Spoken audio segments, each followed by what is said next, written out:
Mark எழுதிய நற்செய்தி அதிகாரம் 9 இறைவசனங்கள் 41 முதல் 50 முடிய. நீங்கள் கிறிஸ்துவை சார்ந்தவர்கள் என்பதால் உங்களுக்கு ஒரு கிண்ணம் தண்ணீர் கொடுப்பவர் கைமாறு பெறாமல் போகார் என உறுதியாக உங்களுக்கு சொல்கிறேன்.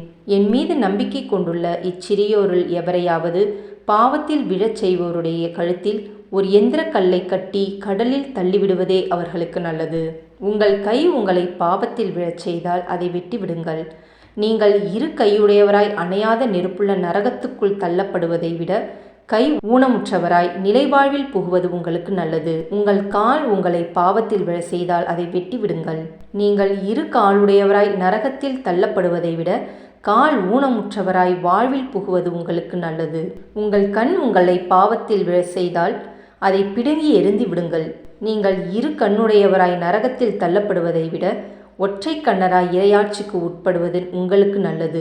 நரகத்திலோ அவர்களை தின்னும் புழு சாகாது, நெருப்பும் அவியாது. ஏனெனில் பலிப்பொருள் உப்பால் தூய்மையாக்கப்படுவது போல் ஒவ்வொருவரும் நெருப்பால் தூய்மையாக்கப்படுவர். உப்பு நல்லது, ஆனால் அது உவர்பற்று போனால் எதை கொண்டு அதை உவர்ப்புள்ளதாக்குவீர்கள்? நீங்கள் உப்பின் தன்மை கொண்டிருங்கள்.